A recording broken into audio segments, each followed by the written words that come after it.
Hey everyone, welcome back to the channel. It has been a while since the last video. It's because I've been away on sort of a little holiday down to Victoria, and the reason for that, I can tell most people now, especially on the channel, that we're moving. We are moving from Sydney back to Victoria. Basically, my wife's work is allowing that to be able to work from anywhere, and so we both work from home. So we're able to head back to see family. It has been 6 months since I had seen anyone. For most people would have struggled to see family, but yeah, we've sort of been up here for pretty much a year now, and it's only basically because of COVID and everyone being able to, some people being able to work remotely. We've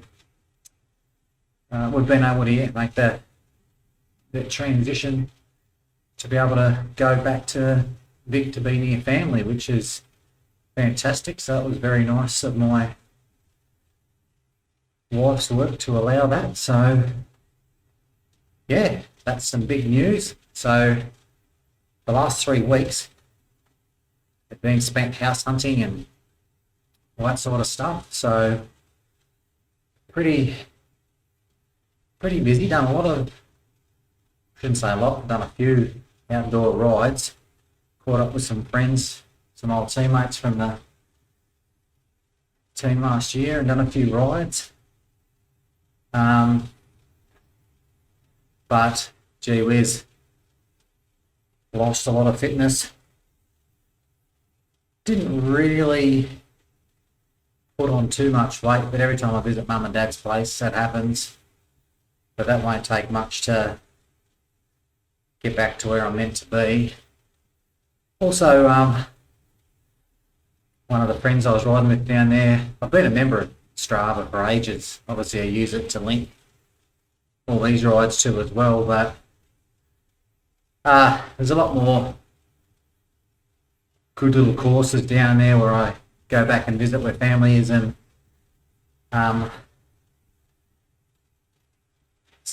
it's like some of the records held down there are pretty good. It's pretty good riders down there. A bit better than me anyway, because I was pushing on some of the courses and couldn't, got on the leaderboards, but it sort of gave me a bit more of a new lease on life to get into some racing here and chasing some Strava stuff. So I've renewed my membership with Strava, my premium one, and get me live segments. So that's all pretty cool. I'm excited for that. But I seriously got to spend the next month dropping a few kilos, getting my fitness back up. I dropped so much fitness according to Training Peaks, and I certainly felt it. So pretty much got 4 weeks until we move. So I've got a lot of packing to do. But I'm going to just do a little 4-week FTP booster type program. Just doing a warm up now. But I dropped so much fitness by just riding outside, not doing any focused training, just chasing the KOM every now and then on Strava. Yeah, I just dropped so much fitness, it's unbelievable. Even my ride yesterday, just a sweet spot ride. I could have easily made it through it, but it was just above the zones that I should have been in. So I'll drop my FTP right back to 320, and what I'll do a week at that, then I'll up it by 10 and do my second week. So normally you'd spend the whole, like a 4-week course, and then test again like a 4-week plan. and do a test at the end of it and see where you're at with your FTP. But I'm just going to sneak mine up each week, just trying to really push myself to get back to where I kind of was.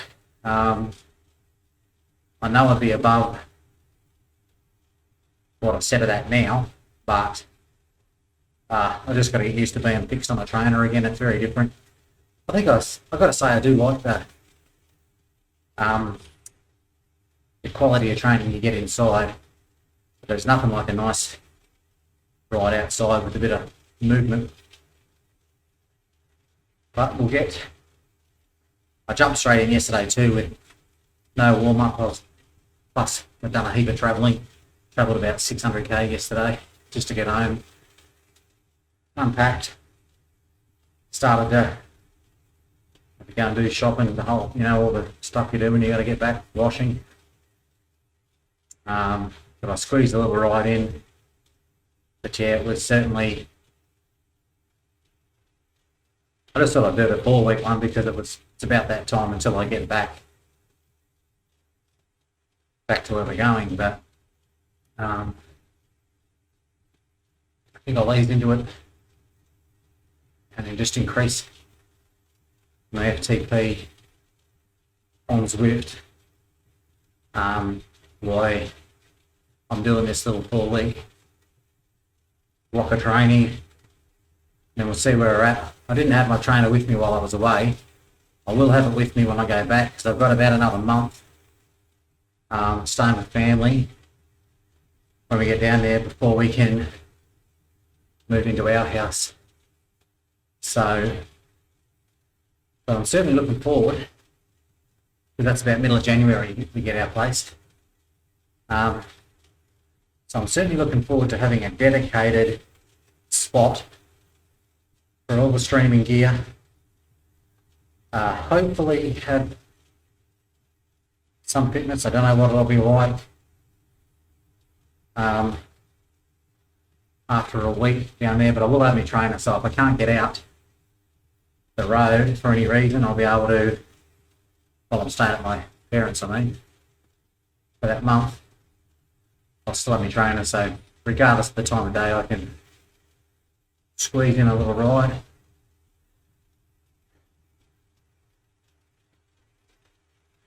And still unsure as whether I'll be racing competitively outside next year. Haven't really made that call, or whether I just decide to do some Zwift and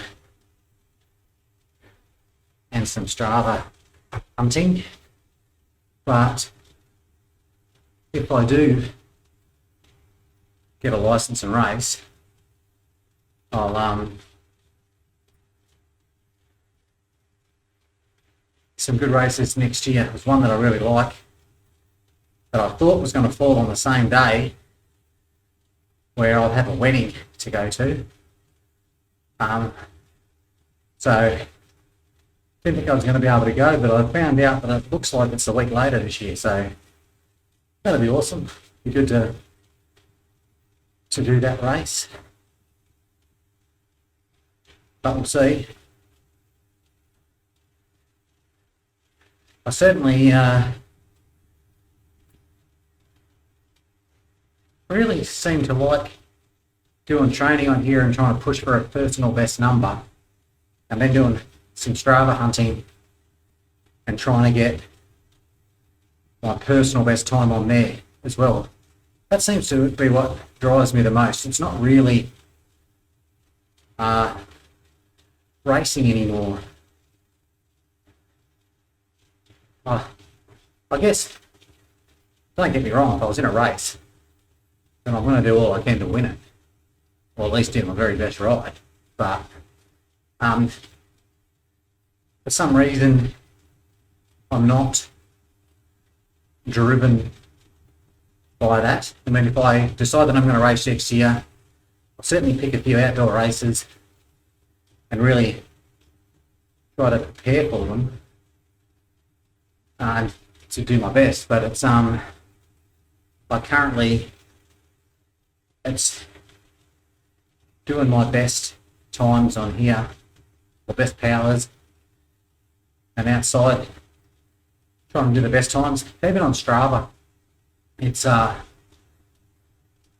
always fun to chase any KOM, but and it's the fastest time over A to B, but sometimes it might have been done in a group ride or motor pacing, so by accident, not always on purpose. So that's why I think it's really important to see what your best time is, regardless of how you set it by yourself or in a group, and then work on beating your own best time. Sometimes the KOM is a little bit unrealistic to try and get to, especially if you know you've had a ripper run and you're still a long way off. It's like, if you know the rider, it's not too bad because you know if it's a genuine one or whether they did it on their own, just had a good tailwind, or in a group, or at training, motor pacing. But if you don't know them and you're way off, it's quite hard to judge whether they're just super elite or was there a bit of an advantage there somewhere. But so you go and do your best time, and then I think it's just a paid part, have your live segments, and you can see your personal time. I think it just defaults to your best time on Strava. You can change it to whatever you want to see.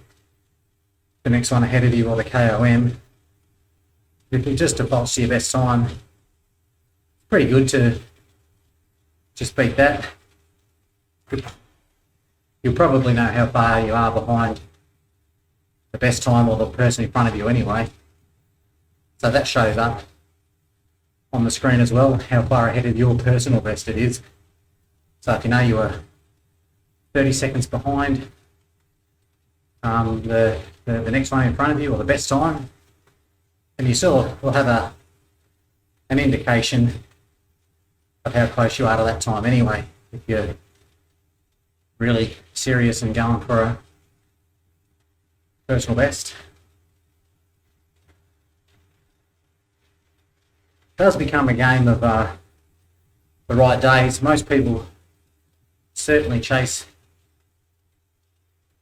Strava KOMs when the wind is behind them, and fair call, it is what it is. But if you're already in an area for a certain amount of time, the weather is not always going to be favourable. So yeah, it's interesting, it's a challenge.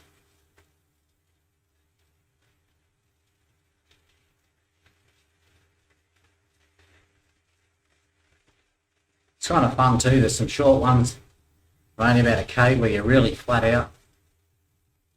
There's a few others that are, I think I will like the ones that are probably a bit more up around that 20-minute type mark. There's a few that I really like. I'm back near my parents. Anyone who follows me on Strava will probably know which one I like. It's held by a really good rider at the moment, and I have no doubt, I said it a while ago, he's much better now. So if for any reason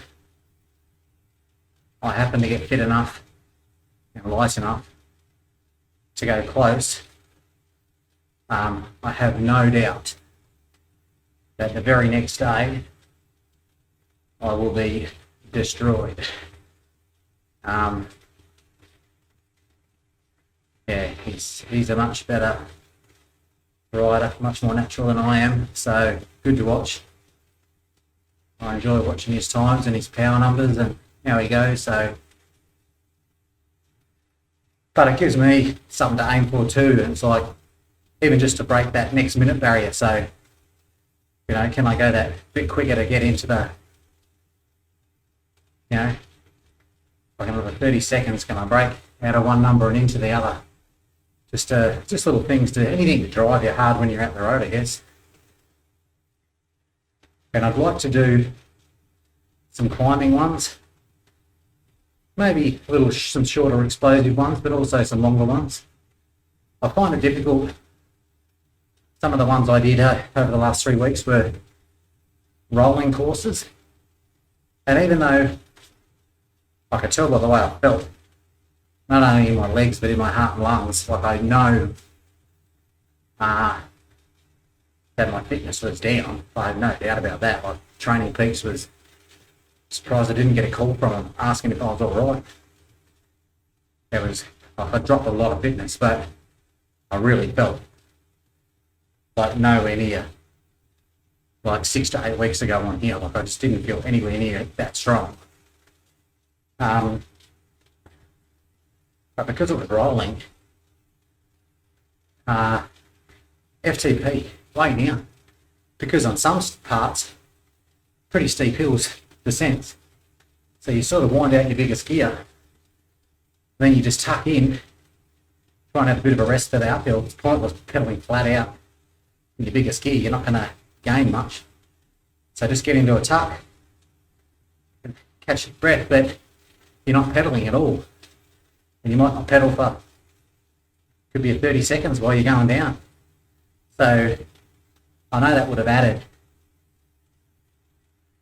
really added to the, well, my FTP was down a bit because there was no constant pressure for the segment, but it was, yeah, it was like, wow, I was way off my best anyway. So, see what we can do. I don't think won't be over Christmas that I get that, but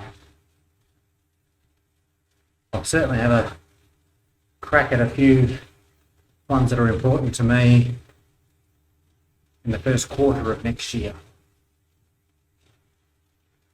Just with the move, trying to get fit, getting all the areas set up, dropping the weight. It takes time. Especially for me to get, I'll need to be the lightest I've ever been. I'll seriously need to drop quite a lot of kilos because there's a lot of climbing in it.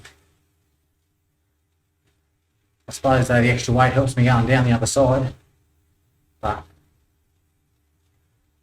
I will need to be the lightest I've ever been as an adult and putting out the best numbers I've ever done. So I would need to be doing my 2x8 with both efforts over 400 and having like a taper after that, like maybe even just a few days, just freshen up from the actual test itself, or actually not even do the test. If I know I'm pushing out those sort of numbers, freshen up, and instead of test day, doing a next FTP test, just go and hit the course if I can get the timing right. But to give you an idea, if I stay at my 2x8 testing protocol, I would certainly need to be doing like at least 420 and then 400. I usually aim for 20 watts less. So I'd either need to be doing maybe both at 400, both at 410, but either way I'd need my second one to be a 400 or above, and my weight in the 60s, put it that way, somewhere in the 60s. It actually feels strong on the day as well. And I'll have a chance, still about the best time, but I'll certainly beat mine and get into the break the next minute. Alright, we'll call it quits there. I'm going to go and do a little something, I don't know, I think I'm doing some VO2 today, but my intensity is down, remember, so we'll definitely keep the videos coming. I won't pack any of this gear up until right before I have to, so we'll keep some videos coming, but I'll just get a few days under my belt before I let you watch me suffer again. Alright, be good, have fun, it's good to be back. We'll keep in touch. Talk soon. Cheers.